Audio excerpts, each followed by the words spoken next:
Hello and welcome to the latest episode of the Racing News 365.com podcast, looking ahead to this weekend's Azerbaijan Grand Prix.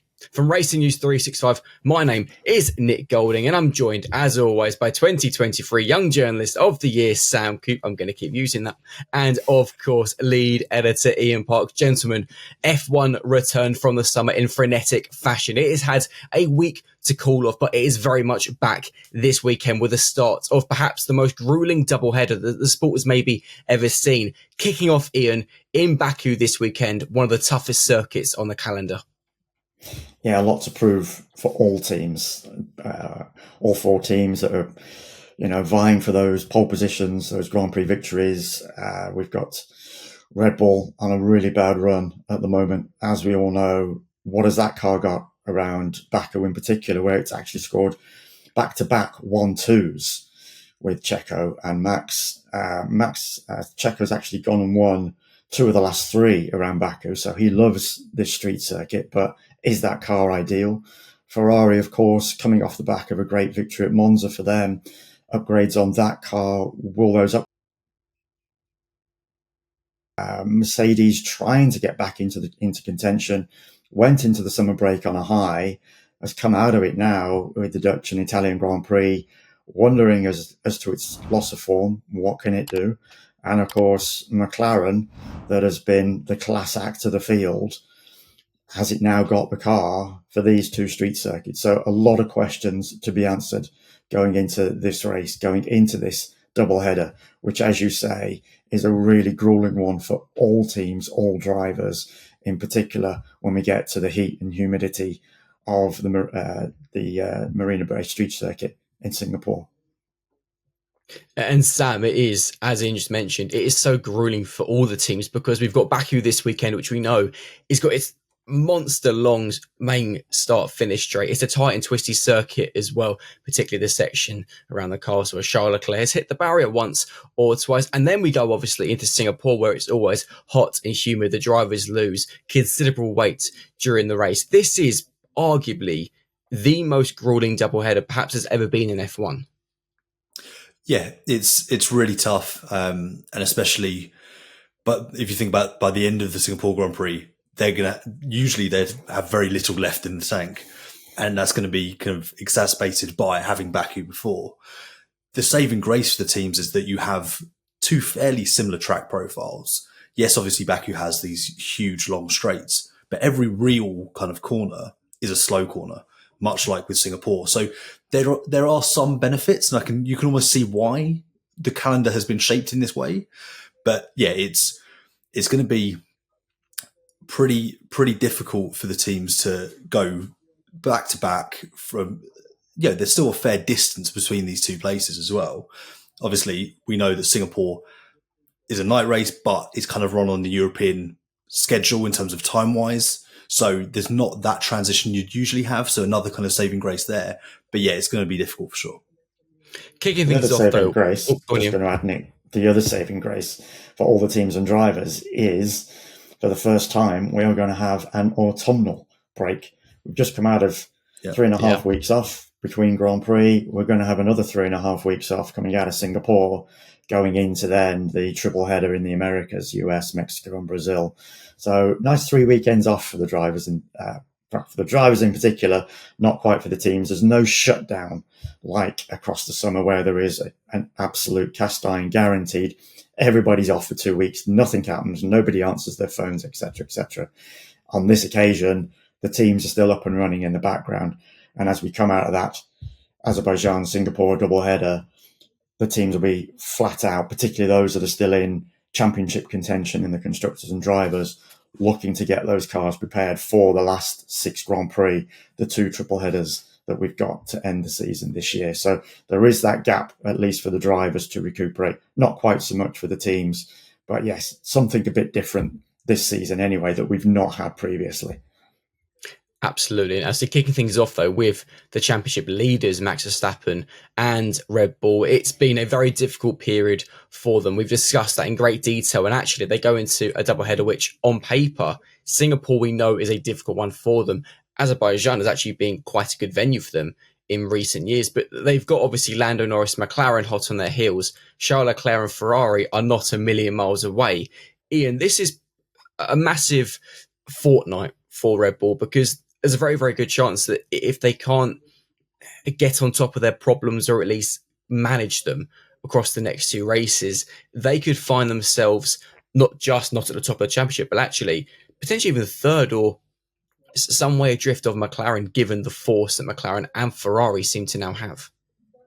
Yeah, it's a really interesting double header and a tough one to call, because, as I mentioned at the top of the show, Red Bull has this great record over these past few years, the past 3 years. It's won the last 3 Azerbaijan Grand Prix, and the last 2, it's been 1 and 2. So clearly it has been the dominant force. Obviously the 1-2s have come because Red Bull has dominated this ground effect era from the get-go. Now all of a sudden it finds itself under severe pressure. The car, as we've discussed, is woefully imbalanced from front to back. Whatever they try to do to the front, it affects the back. Whatever they try to do to the back, it affects the front. So that affects corner entry, corner exit, regardless of how that car is balanced. And that's why it's in this really bad window at the minute. So you would assume that those troubles would more than likely carry on through into these street circuits, unless it has found something in this slightly shortened gap between Monza and this weekend's Grand Prix in Baku. They know, listen to Checo Perez, he's turned around and said, we know what the issue is, it's trying to find a cure for it. Well, that's been obviously Red Bull's main problem over this period of time, trying to find that cure. Does it have the wind tunnel capacity? We know it's under restricted wind tunnel time, bearing in mind it's Constructors' Championship success. Does it have the budget capacity at this particular time of the year? We know it have been eating through its budget, trying to get on top of these issues. So how much is left in the financial tank for it to try and find the cure for these ills? And coming out of Baku, if it's struggling in Baku, then I think we can pretty much 100% concur that it will really struggle in Singapore, which was the team's worst Grand Prix of last season. Yes, of course, it'll have an idea as to where it went so badly wrong in Singapore. Of course, that result last year meant it did not have that 100% success rate. It was the one anomaly on Red Bull's imperious season in 2023. So it's going to be a fascinating doubleheader. And not only could it come out of Baku behind in the Constructors' Championship for the first time since the Spanish Grand Prix of 2022, that it'll be headed in the Constructors' Championship. It could even have fallen as low as third by the time we come out of the doubleheader, bearing in mind we cannot rule Ferrari out of this Constructors' Championship battle. They're only 39 points behind Red Bull at the end of the day. McLaren is 8 points adrift. We've been talking about McLaren being the force, they're more than likely going to win this Constructors' title. But as I say, it's only 39 points between Red Bull and Ferrari, and only 31 between McLaren and Ferrari. So we cannot wholly discount them out of this Constructors' Championship battle. It is going to be a fascinating final 8 Grand Prix. We're going to the final third now. We've had 16, 8 to go. We're 2/3 of the way through. What's his final third got to offer us? It's going to be fascinating. And it's not just the Constructors' Championship, which is definitely a three-way fight. There are some question marks over whether even the Drivers' Championship is now a three-way fight, but we'll discuss that a little bit. Sam, if you're Max Verstappen, who has been so used since the current regulations introduced of being dominant, not really coming under any pressure, he's now under more pressure than he's ever found himself under, potentially in his F1 career, because this is up there with the amount of pressure is quite similar to 2021, but it's a different kind of pressure. There, it was him and Lewis the entire way. Now he's been the leader for so long and is no longer the hunt. He is the hunted. How do you think he approaches this doubleheader? Because there's even a chance that his lead could be severely reduced by not just Lando, but by Charles Leclerc. This is a weekend which you could argue, make or break whether Max does win this championship. Absolutely. These are two critical races, and you're absolutely right to point out 2021 and how Max hasn't had that sort of pressure. Really, start of 2022 maybe, but that very quickly kind of fell away from Ferrari. I think what is crucially different, and you've again alluded to it, is that now Max is the number one guy. He was the plucky challenger, the upstart, kind of taking a fight to one of the greatest of all time in 2021.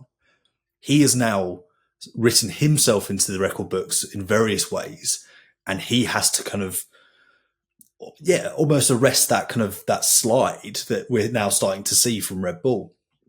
I do also think, though, that we have a much more mature Max Verstappen. We haven't seen it at points over the season when in wheel-to-wheel racing, but I do think overall his overarching approach is more championship-centric than race-centric, and that will be the key. He needs to look at these races as, I might not be able to win them, but I can certainly get a strong enough result to keep Lando and even Charles Leclerc at this point at bay.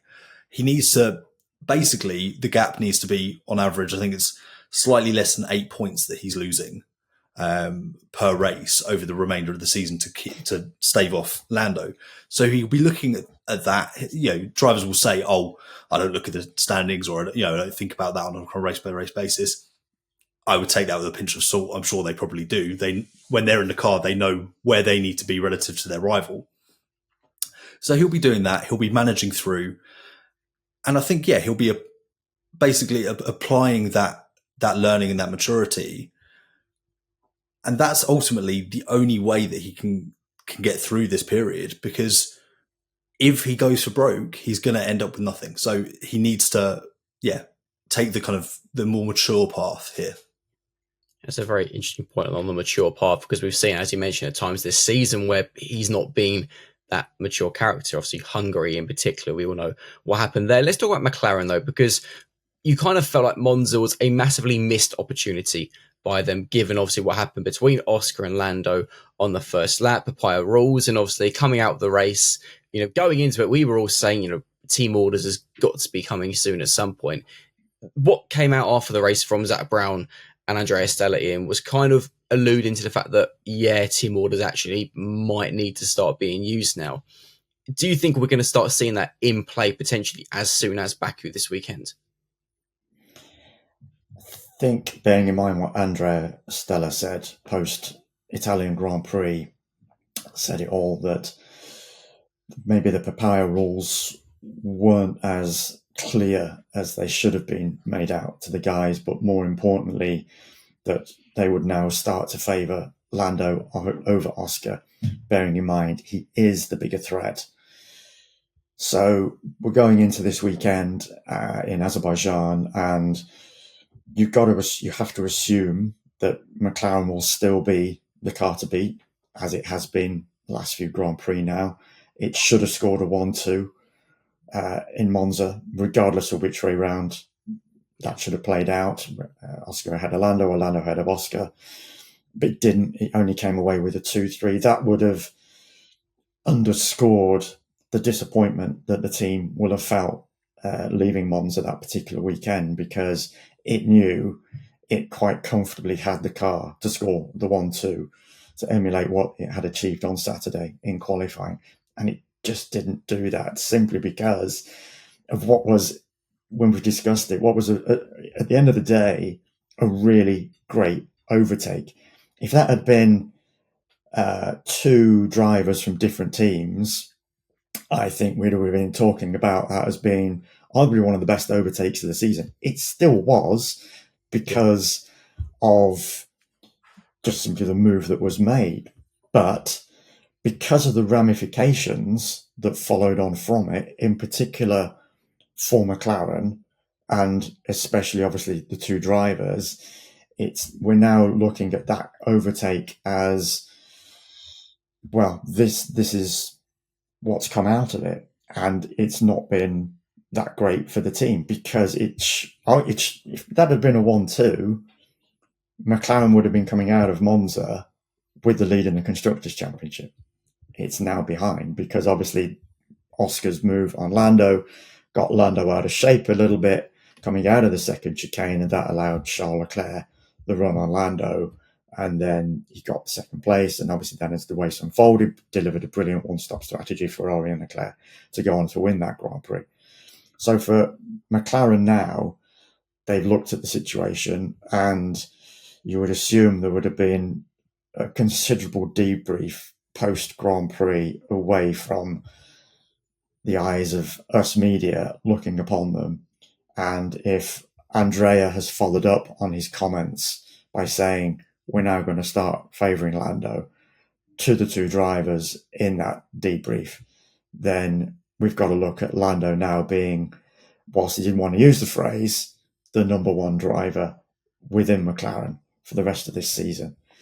Obviously, if there's a DNF for Lando and Oscar goes on to win the Grand Prix, just throwing a curveball out there, how will that change the scenario going then into the Singapore Grand Prix?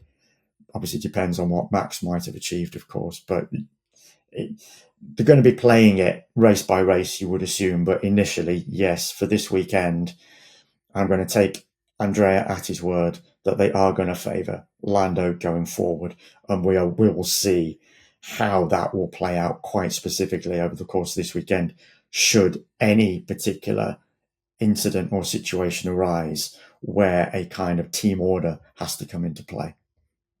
Absolutely. And it's Sam, McLaren are undoubtedly one of the most successful teams in the history of F1, has won so many championships, it's difficult to count them all. But the team hasn't been in this kind of position in well over a decade. And the organisation itself is very different to, obviously, the side that won the title with Lewis in 2008. Do you think, in a way, there's kind of a sense of inexperience, despite the fact there are lots of experienced individuals in the team? The fact that as a group, they've not been in this position for so long, that there is a sense of inexperience in the things like, for example, papaya rules. Absolutely. Again, it has a DNA of winning titles, both drivers and constructors. However, it's been so long since a successful constructors championship came to Woking that it is a step into the unknown for the vast majority of the people working at McLaren. So they are having to learn on the fly. How do you operate in that environment with that sort of championship level pressure? And that's where we're seeing some of these mistakes is maybe harsh, but not maximizing opportunities. And we've talked about it for weeks now, for rounds going back before the summer break. Silverstone, Hungary, they didn't maximize, and I said it at the time, each time they come up against a new scenario, it feels like they're not maximizing. And Papaya Rules was another new scenario, and they're entering these final 8 races where it's all well and good saying, look, guys, you need to race yourselves clean and fairly. Do not touch each other. But Oscar reads that as, okay, but if I'm quicker on the day, I can still take the win. That obviously isn't in the best interest of Lando Norris's title fight. And Lando is much closer at this stage than Oscar. So, yeah, there is certainly some inexperience showing from that environment, which is a mad thing to say, given it is McLaren. I think as well, it opens the door for, because it hasn't been so closely kind of monitored until now, they've almost missed that opportunity to really say, right, this is how things are going to play. Oscar will be looking at this weekend, surely going, okay, fine, team orders might be imposed, or we might have some kind of more formalized arrangement.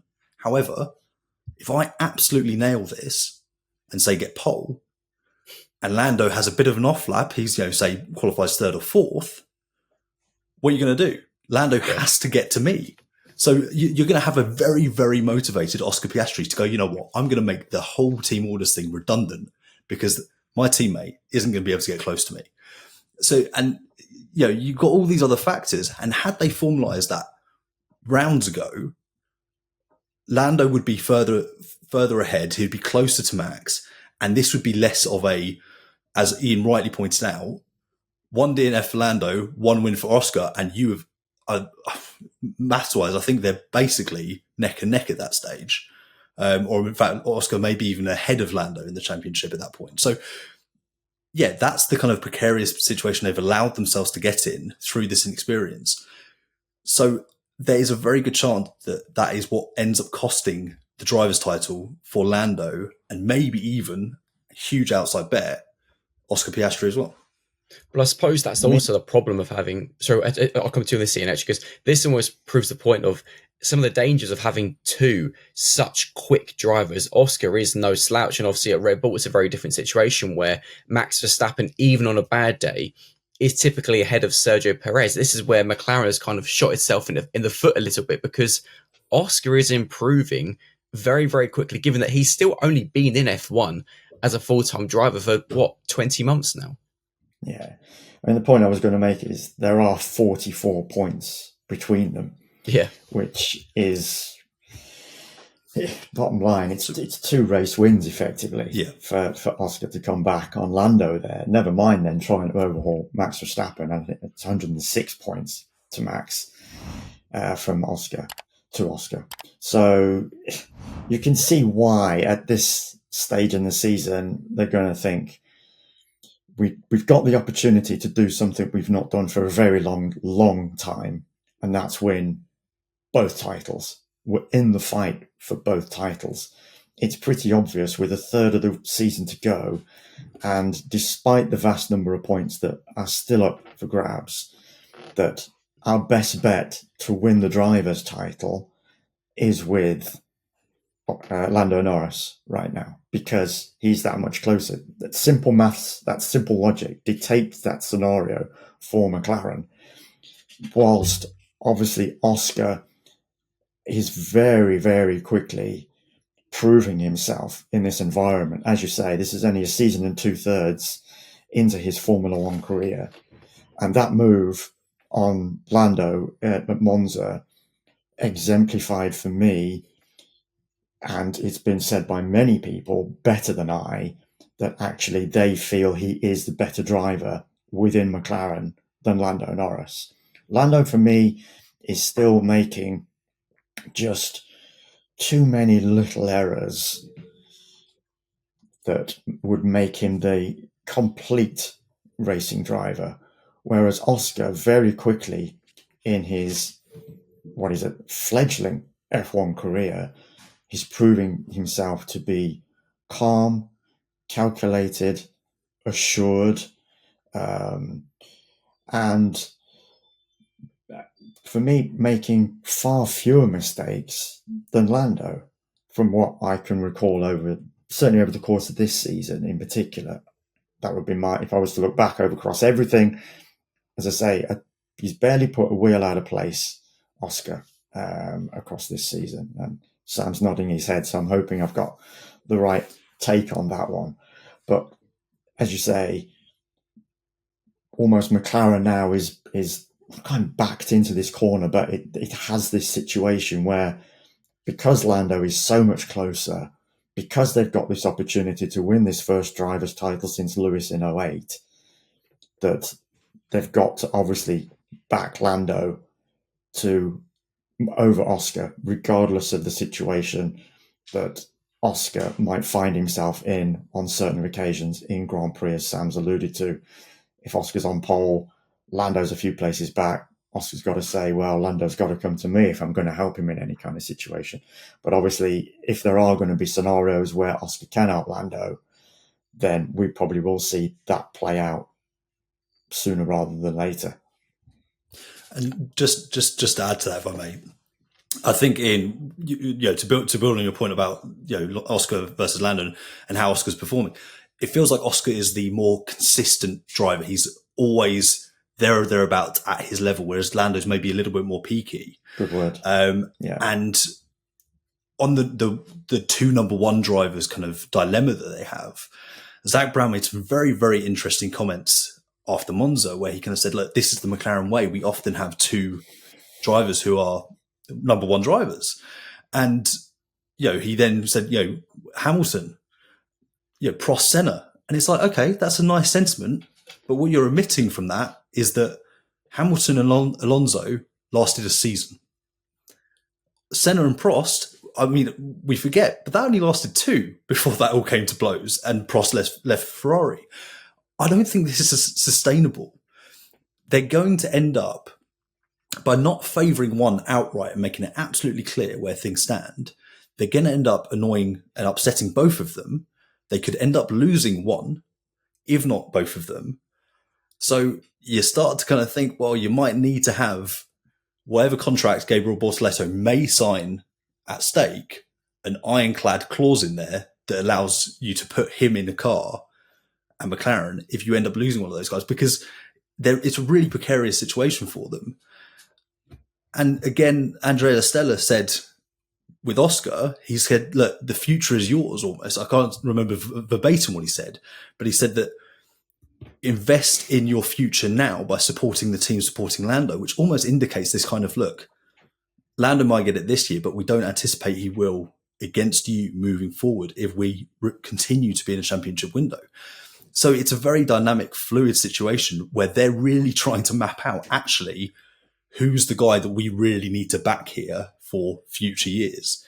So yeah, you can understand where there's that indecision, because it's a very, very difficult environment in which to make that call and confidently say this is the best call, not only for this season, but for future seasons. And it's why Red Bull has worked so well, because it doesn't have two number one drivers, because Sergio Perez over these past few seasons has never been at the level of Max Verstappen. That's why Max has, dominated, because he's not had a teammate to absolutely push him to the limit, even though he's done so brilliantly. But, he's not had that battle with a teammate, like Sam has mentioned with regard to past battles, Lewis Alonso at Senna Prost. And you can think of others. Hamilton Rosberg at Mercedes, that was one of the most recent, of course. Max just hasn't had another A-list driver alongside him. He's been supported ably by his teammate on many occasions.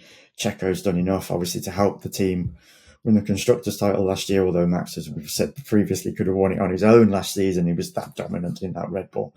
But that's why Max wants Checo to continue. I saw some quotes only recently from Max where he said he'd love for Checo to continue being his teammate going into next season, because he's got an easy teammate to work alongside. He's not got somebody constantly pushing him for those pole positions, those Grand Prix victories. He's got somebody that can do a good job on his day, but is never going to be a threat over the course of an entire campaign, like we know, or like we're seeing Oscar Piastri could be to Lando Norris at McLaren. And this is then the big interesting thing, because you look at Ferrari next year and obviously Leclerc and Hamilton, and that's two number one drivers there. So it'll be interesting how Fred Vasseur manages that. But on the topic of Ferrari and Leclerc, they were very much the big winners from papaya rules in Monza and have somehow now become title outsiders. Ferrari have really gone under the radar, given how long they had a pretty significant blip. Sam, it does feel like Ferrari are the team who have just quietly gone about their business, have gone under the radar, and all of a sudden now they go into Azerbaijan, where it's a circuit that Leclerc in particular likes. And actually, as we saw in Singapore last year, Carlos Sainz performed very well there. Absolutely. And if you look back at Monaco and think about the characteristics of very slow corners, that really suited the Ferrari. Whether or not this latest upgrade has swung back the other way, and Ferrari have history with that, what they did over the winter to alleviate some of the issues with last year's car actually went too far, which has caused some of the difficulties they had this year. So it'll be interesting to see if the most recent upgrades do translate. And obviously a lot of those were kind of very Monza spec, so they won't necessarily make the trip to Baku. But there is this kind of, the prancing horse is the dark horse type feeling at the moment, where I'm going to draw upon a football analogy here. Here we go. In the 2016, when Leicester won the title, as an Arsenal fan, I remember there was a joke going around that Tottenham ended up finishing third in a 2-horse race. And that is very much the risk for McLaren here, is that whilst Red Bull, it would be a real outside bet that Ferrari can catch and surpass them in the Constructors' Championship, and even more kind of fanciful in the drivers for Charles Leclerc. Lando Norris and McLaren are looking much more vulnerable to Ferrari, and that's why papaya rules need to make that ironclad in what it's designed to do and what it results in.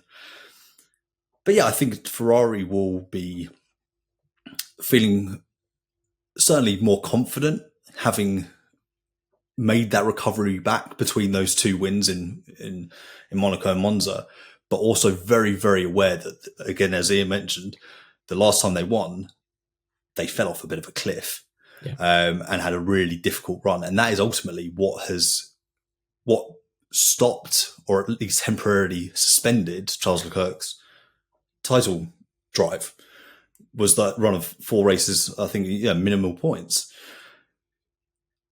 It all really depends on these 2 races. I think this is the point at which we'll then go into that 3-week break and go, right, this is where the land lies for the 2 triple headers to see us out.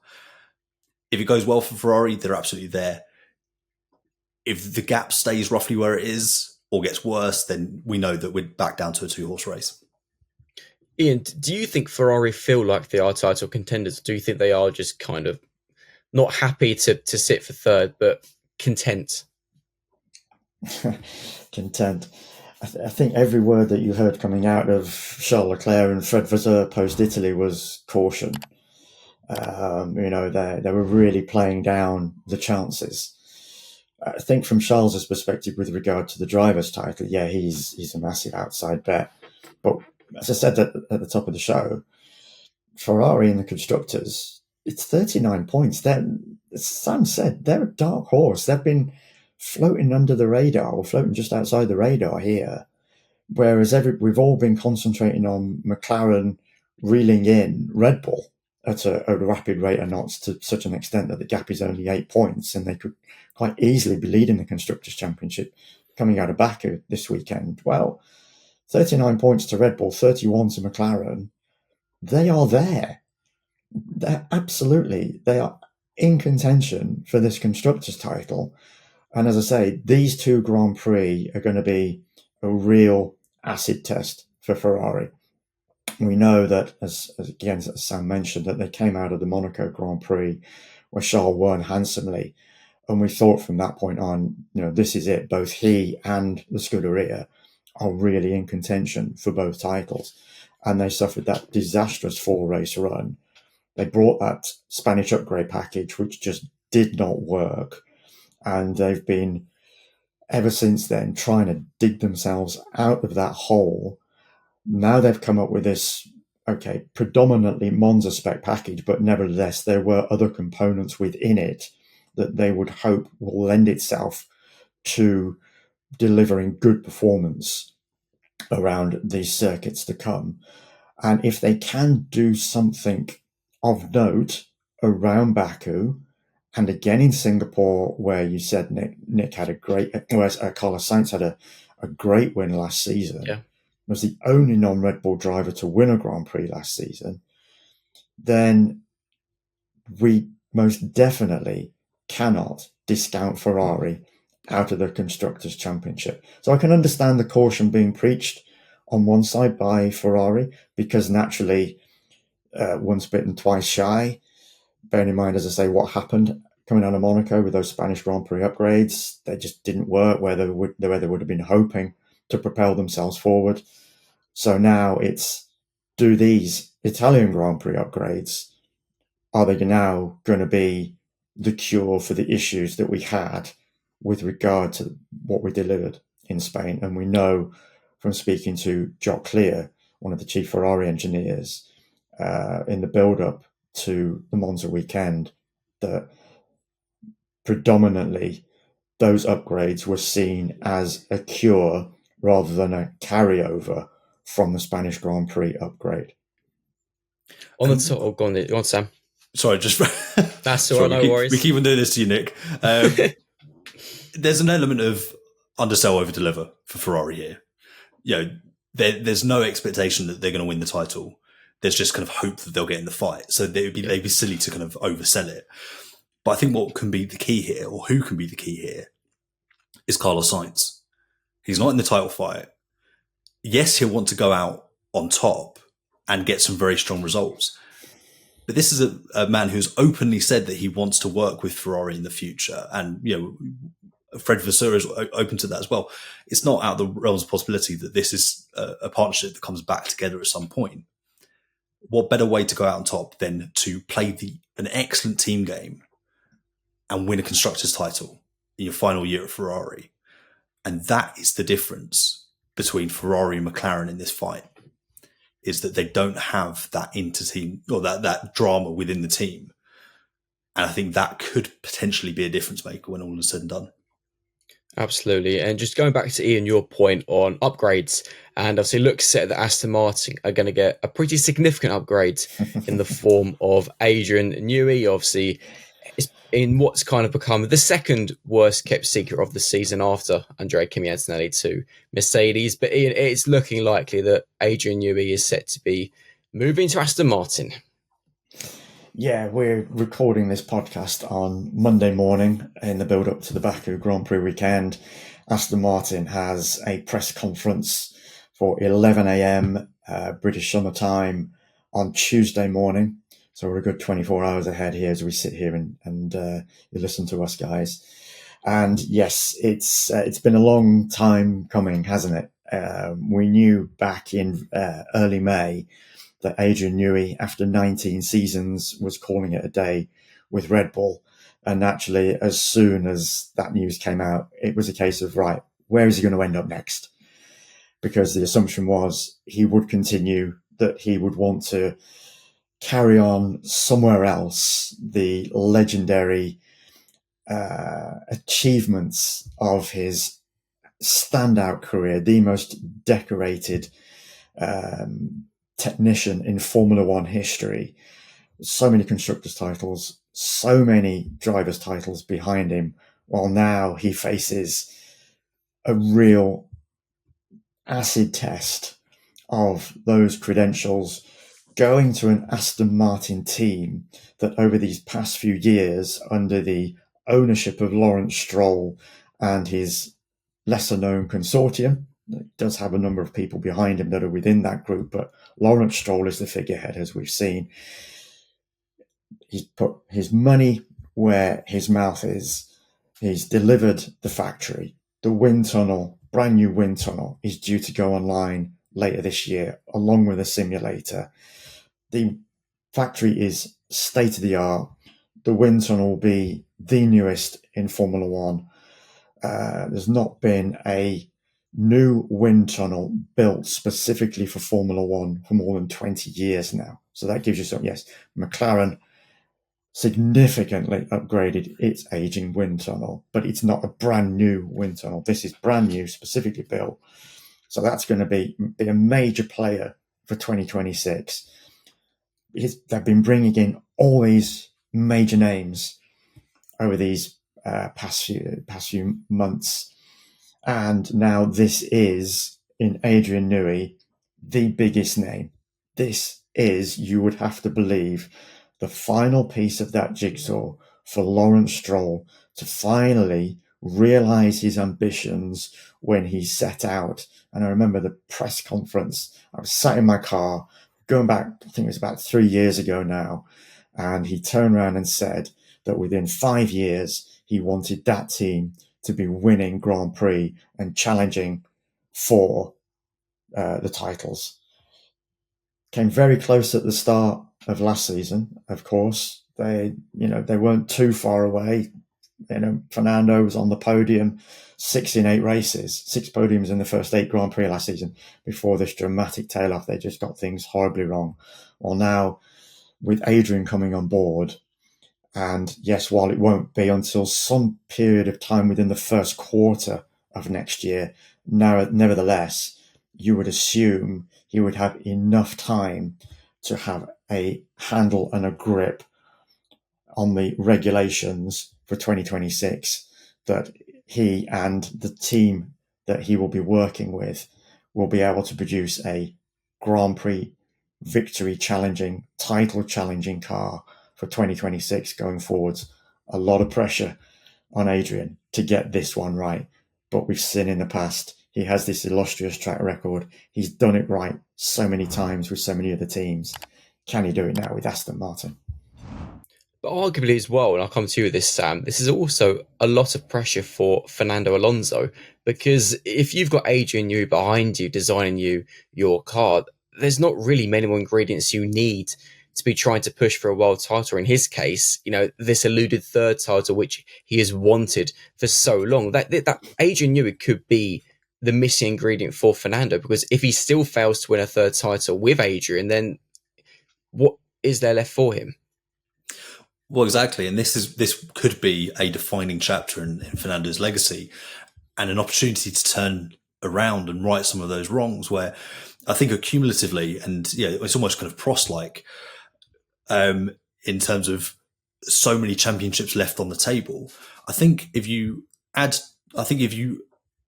attribute an extra 12 points to Fernando across 3 different seasons where he came runner-up, in total, he's a 5-time champion. He has been that close to being obviously one of the greatest. And fortunately, he is said within that category. He's in that bracket because we can see how good he is, even though he's only a double world champion. I say only double world champion, like it's kind of, not too more than me. An achievement. Yeah, well, exactly. It's what will be really, really telling for Fernando is that he's often overachieved in difficult situations. He's often made the wrong moves career-wise and gone to places that are on the decline, not quite the right fit. Obviously, when he went to McLaren the first time, how could he possibly anticipate that, a matter of 100 yards into that season with McLaren, his rookie teammate is going to be sending it around the outside of him at turn 1 at Albert Park. And that was, from that point onwards, they were completely even to the point they finished equally in the championship that season. So there's a real opportunity here for Fernando to right some of those wrongs, but there is also that pressure. You're absolutely right. You've got all the ingredients now. What are you going to do with it? Unfortunately for Fernando, there could be a feeling that this has come 15, 20 years too late for him. Yeah. Is the Fernando we've started to see this season, is that purely a motivational, I'm not fighting for anything. It's difficult to give that extra degree, that extra tenth when you're not right in the thick of it. We've seen it with Lewis as well. He was off the boil, and now all of a sudden, as Mercedes got more competitive, he is looking much more the Lewis of old. Is that the same thing that's happening to Fernando, or is he actually getting to that point where you go, look, he's into his mid-40s now, or approaching, he's 43. It's only going to get more difficult. He is a fantastic racing driver, but he is fighting against time here. So that could be the determining factor. But yeah, it's a big opportunity, but a lot of pressure on him to deliver in a team that will have some similarities to Red Bull in terms of the driver lineup. Lance Stroll just isn't bringing what he needs to consistently. He's been better of late, but he is a Sergio Perez in that scenario. So yeah, ultimately, what do Aston Martin do with that as well? It will be a telling question. And that's actually my final talking point I was going to ask Ian about before we move on to our bold predictions, because with Lance, obviously, Lawrence has often defended Lance, obviously, and there's been a lot of question marks whether Lance is the right driver for that team. If he also fails to deliver in a car designed by Adrian Newey, then how does Lawrence then still defend him if that situation arises? Because he's his son. Oh yeah, good, valid. It's been the argument all along, hasn't it? The bottom line is Lance is Lawrence's son, so it's predominantly what has kept him in a seat for so long. Because if you place Lance Stroll in any other team, how many other team principals would have decided to keep Lance going? I don't think anybody, hand on heart, you ask Toto, Christian, Andrea Stella, anybody up and down that pit lane, other than the team principal of Aston Martin, Mike Crack, and other than Lawrence Stroll, I don't think Lance would be in a Formula 1 drive right now. I don't think he's shown enough over the course of his career to continue with that seat, to continue in Formula 1. for me, it's always been the case that if Aston Martin really wanted to prove itself, it needs and wants two top-line drivers. It needs Fernando to be pushed. I mean, Fernando has long defended Lance, but then, of course, he wouldn't he? Because he's being paid by Lance's dad. So there is that element to it as well. But I also get the feeling whenever I've asked, or whenever Fernando has been asked that question about Lance, that there is that he is being genuine in some respects with his response with regard to how he feels about Lance and Lance's performances and what he can actually do behind the wheel of the car. Maybe we just have never, or very, very rarely, we've only had the odd glimpse from Lance as to what he can genuinely achieve. But for me, as I say, he shouldn't be in Formula One. Sorry, Lance. And I think many other people would agree with me. Well, of course, those who are watching this podcast on YouTube, let us know your thoughts on whether Lance Stroll deserves his seat in F1. And actually, let us know your thoughts on any of the topics we've discussed. Just finally, before we bring this to an end, it's time for our bold predictions ahead of Azerbaijan this weekend. And I will kick things off. I think Charles Leclerc is going to win in Baku. Sam? Very nice prediction. Thank you very much. Come on, it's the pigeons. I think Red Bull are going to continue to be the fourth fastest car. I think they won't have had enough time to make any kind of noticeable difference. And I think, they're going to be, trying to look through the Mercedes almost at their title rivals and wishing they were in the fight. Interesting. Ian, bring us home. Yeah, it's only been a week for Red Bull. And let's face it, the issues with that car are severe. Yeah. Really severe right now for that team. And you cannot imagine that in the course of 1 week that they will have been able to have delivered the cure that is required. Maybe coming out of these two street circuits, where, as I mentioned very earlier on, we do have this full-on 3 weekends without a Grand Prix. Maybe then that might be the time. But even then, they've got to run the rule over whatever they place on that car at that first race in Austin in the United States. And if it doesn't work there, then obviously it's not going to work in Mexico and it's not going to work in Brazil because they follow on back to back. So this is a really crucial period of time now for Red Bull. And I agree with Sam. I don't think that they're going to be back in the mix that soon. I'm going for McLaren. I just still think that they've got the car for all circuits. They've proven that at two very different circuits, at Zandvoort and at Monza, one high downforce, one low downforce, that it was the car to beat, even though it didn't win in Monza, of course, as we saw for the reasons that we've discussed over our past videos this past week. So I'm still going, not very bold, I appreciate, folks, I get that, but I'm still going for McLaren. But the key question is it going to be Oscar ahead of Lando? Or Lando ahead of Oscar, and what are the team orders that are going to come into play? That's the slightly bolder question we should be asking ourselves, but we're only going to know over the course of the weekend and how that unfolds. Well, if our bold predictions are usually anything to go by, Red Bull are probably going to win this weekend. Sam, Ian, amazing stuff. Yep, as always. Sam, Ian, amazing stuff. This has been the latest episode of the Racing News 365.com podcast. Be sure to join us this weekend in Baku. See you later. Thanks for joining us.